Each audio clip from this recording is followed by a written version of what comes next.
On July 19th, 2024, EA Sports released College Football 25, not just one of the most anticipated sports games of the year, but one of the most anticipated games of the year, period. The hype had been building for this game since it was announced all the way back in February of 2021, with fans starving for a new football game for over 10 years, as NCAA College Football 14 was the last college football video game to be released. I wanted the game, but as a sensible adult, I didn't want to waste $70 if it was bad, so I waited for reviews to come out, specifically Soft Drink TV's review, whose opinion on sports games I hold in high regard. Once he gave it his seal of approval on June 18th, I decided I would pick up the game on my way home from work the next day. On the way home, I stopped at a video game store that's along my route, a place I'd shopped at a few times before and had even pre-ordered games. A GameStop location, of course. After being greeted by an associate, I walked up to the counter and said, "Hi, I'd like a copy of College Football 25 for PS5, please." The associate looked back at me in confusion, asking, "Did you pre-order the game?" I replied, "No." It then told me, "We aren't selling the game to anyone who hasn't pre-ordered it until Sunday."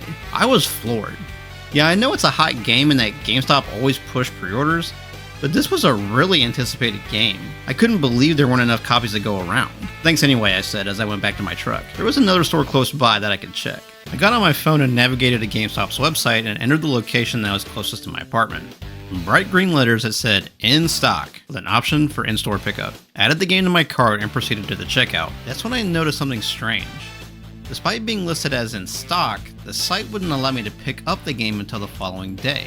If it's in stock, why do I have to wait a day? And this was just after 4 in the afternoon. I'm not talking 8 o'clock at night or anything. Out of morbid curiosity, I looked at the same day delivery option. I clicked it and found out that for an additional fee, I could guarantee a copy would arrive at my door within a few hours. Instead, I went home and just bought the game on PlayStation Store and downloaded it. What the fuck? All I ever hear about GameStop is that it's dying, losing money hand over fist, and refuses to keep people employed. So when someone walks into a location to buy a physical game taking up space in their physical inventory, and they flat out refuse to do so due to a lack of a $5 deposit, like how can you justify that?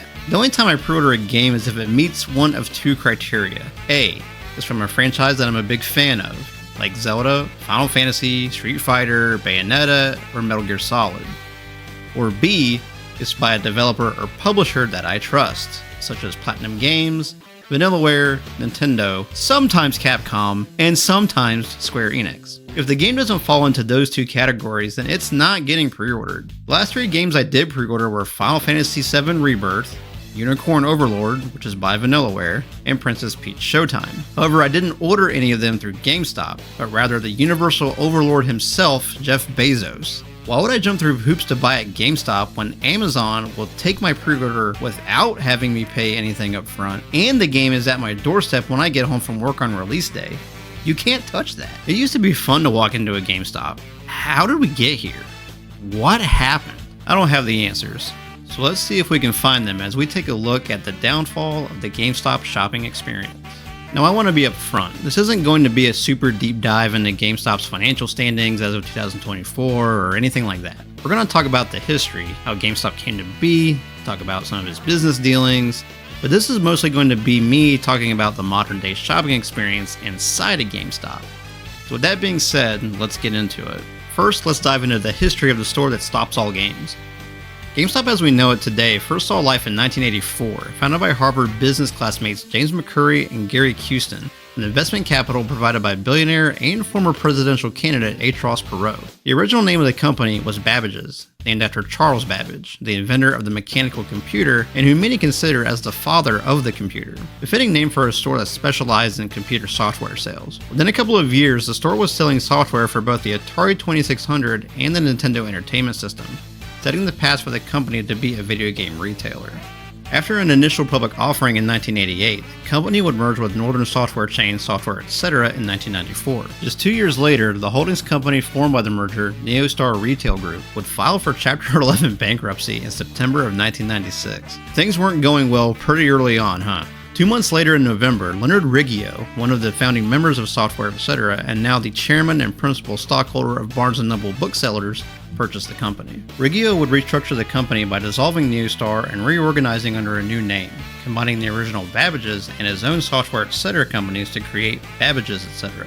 In 1999, the company would start a subsidiary, GameStop, along with launching its associated website, GameStop.com. That same year, Barnes & Noble would purchase the Babbage's etc. company from its own primary stakeholder in Leonard Riggio, which seems highly sus to me, but regardless, the sale was approved by a board within Barnes & Noble. In 2000, Barnes & Noble would acquire the Funko Company, owner of the video game retailer Funcoland. Ownership of Babbage's etc. and GameStop by default would be transferred to Funko. However, the company would be completely rebranded as GameStop in December 2000 in anticipation of an initial public offering. Barnes & Noble would initially hold a controlling interest in the new publicly owned GameStop, but by 2004 it would distribute its entire stake in the company, making GameStop fully independent. This is where EB Games enters the chat. Originally called Electronics Boutique when it was founded in 1977 by James Kim, EB Games had a similar origin to that of Babbage's, both starting with just a single store in a mall. After initially specializing in electronics such as calculators, watches, and personal computers, by the mid-90s, Electronics Boutique shifted its focus primarily towards video game sales. By 2000, Electronics Boutique, now mostly known as EB Game World, was ready for an aggressive expansion in the form of purchasing Funcoland.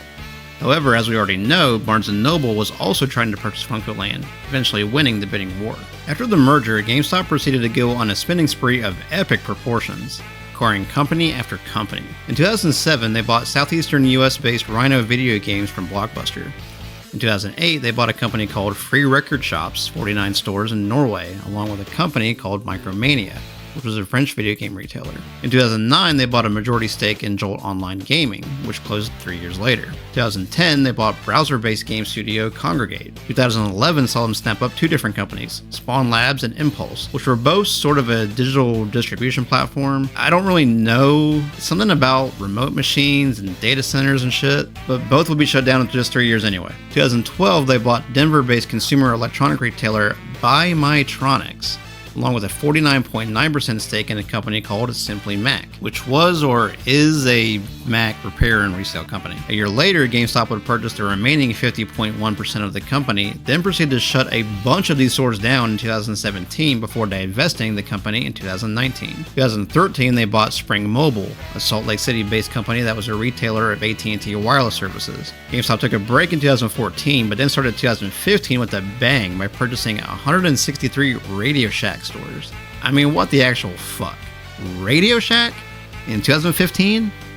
No one asked for that. Later that year, they would acquire GeekNet, and then finally in 2016, they would purchase an additional 507 AT&T stores. Then to add into all this, GameStop's NFT marketplace in 2022, which would only be open for 2 years. In between all this, GameStop started a sister company called MovieStop in 2004.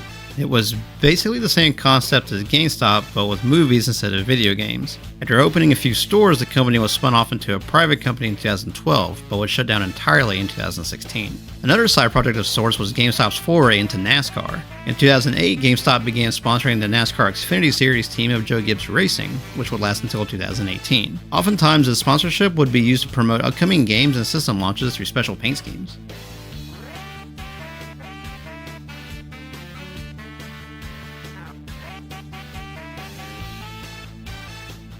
Outside of the NASCAR crossover, I had no idea any of these transactions happened before doing research. I never once in my life even heard of a MovieStop, and it's such a weird series of purchases. An Apple reseller repair chain, a bunch of AT&T stores, 2 different browser-based studios, just really weird stuff. I'm not a businessman despite having a business degree, but that level of expansion through purchasing other companies in such rapid succession does not seem sustainable. By 2016, after all these acquisitions, it showed. GameStop's stock fell 16% that year, and in 2017 would drop another 8% after Microsoft announced the launch of Xbox Game Pass. Game stocks would take another 27% dip in 2018 after it was announced that GameStop had tried and failed to sell to an investment company. Also in 2018, GameStop sold Spring Mobile for $700 million after purchasing it for $1.5 billion, a loss of $800 million. That same fiscal year, ending in February 2019, GameStop reported a net loss of $673 million. Obviously, the ability to buy games directly from your video game console and PC have had a huge impact on GameStop. Amazon being able to deliver a game to you on the street date is definitely cut into GameStop sales, but these numbers in 1 year are simply insurmountable. Between 2018 and 2020, the company had burned through 4 CEOs in an attempt to right the ship. But how can anything get done when you're averaging a new CEO every 6 months? GameStop finally did settle on Ryan Cohen, the founder of pet supply website Chewy, as CEO in 2021. Position he has held since, but which also triggered the now infamous GameStop short squeeze stock debacle that actually saw a lot of average Joes make some serious money. In March 2020, former president and CEO of Nintendo of America and all-around good dude Reggie Fils-Aimé was named to GameStop's board of directors. However, he would be gone in just over a year. Not even Reggie could keep a job at GameStop. With the corporate shenanigans out of the way, I want to talk about the real subject of this project. What about the front line? The actual stores themselves. When was the last time you were inside a GameStop? Think about it. Think about what the inside and even the outside of the store look like. If it's been a while, I'll let you know that stores are fucking atrocious. Every time I go into one, it feels so slapped together. There's just stuff everywhere. The company has been trying to diversify its in-store offerings with collectibles, trading card games, and clothing, trying to offer something outside of video games. But it's like they're throwing anything at the wall just to see if it sticks. Did you know you can buy and sell graded trading cards at GameStop? At least on their website, which is one of the first things you see on it now. It makes the stores themselves seem unorganized. There's just so much stuff at a GameStop now. I remember the first time I went into an EB Game World. I was at the Huntington Mall in West Virginia during the summer of 2001. It was unlike anything I'd ever seen before. I'd never seen that many video games and that many consoles in one place. I wanted to pick up every box, every jewel case of every game in that place and read them. I didn't even know there were stores that specialized in video games before then. This was also when I pre-ordered a game for the very first time. NASCAR Thunder 2002 on the PlayStation. When we got the call that it had come in, I was excited. The drive to the mall was agonizing, especially since it was an hour-long car trip one way. After picking up the game, I read and reread the back of the jewel case all the way home. When we finally got back to the house, I tore that plastic wrap off that game, popped open my PS1, slammed that disc in there, listened to the all-too-familiar startup sound that fills us all with so much joy and nostalgia.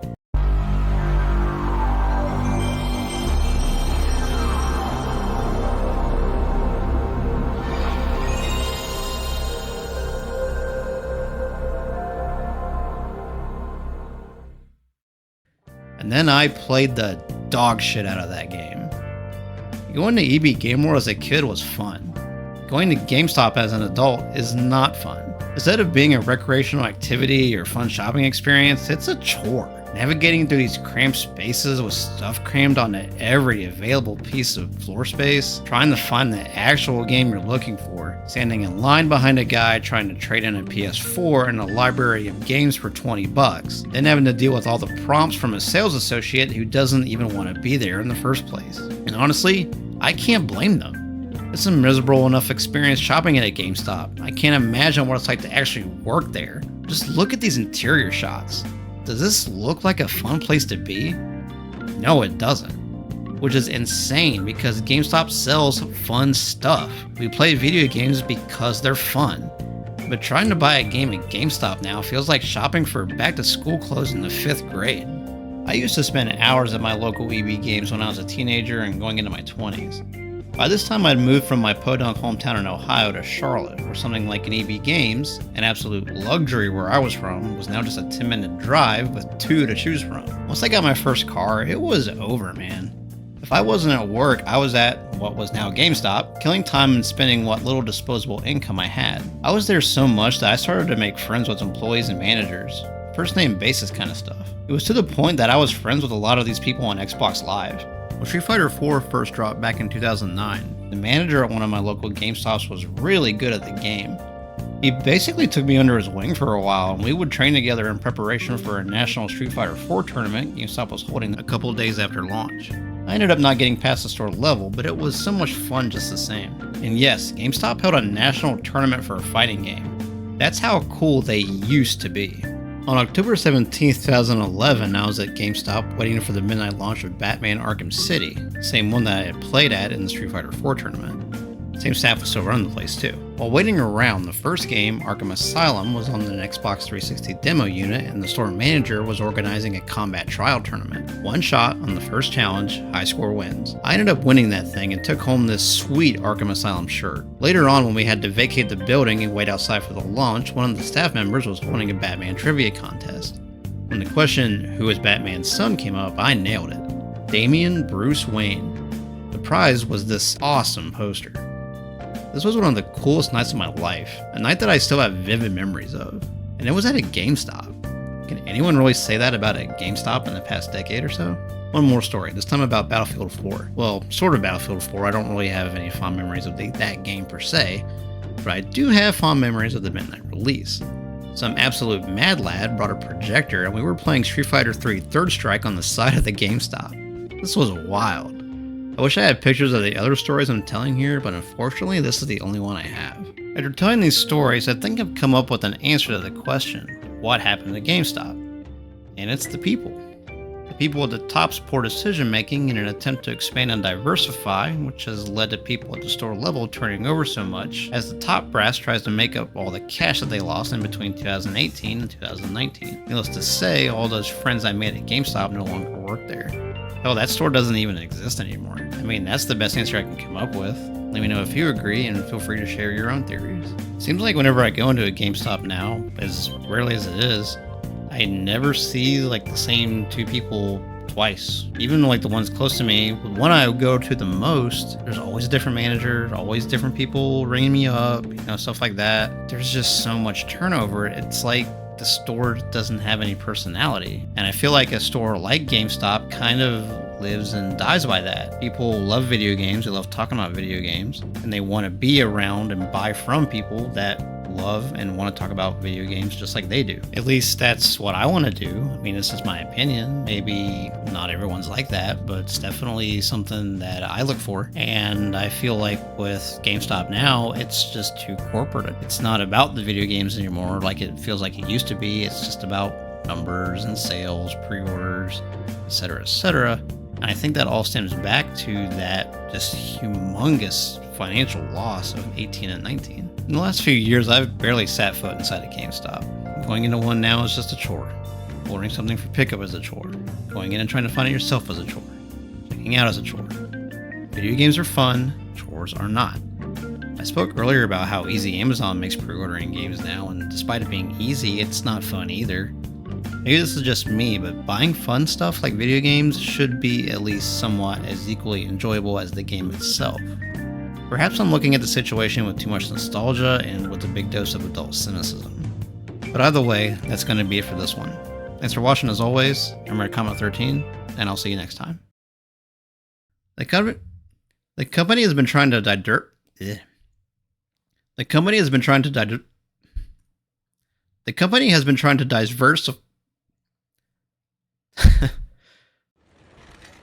The fans really seem to enjoy that. You made it look easy.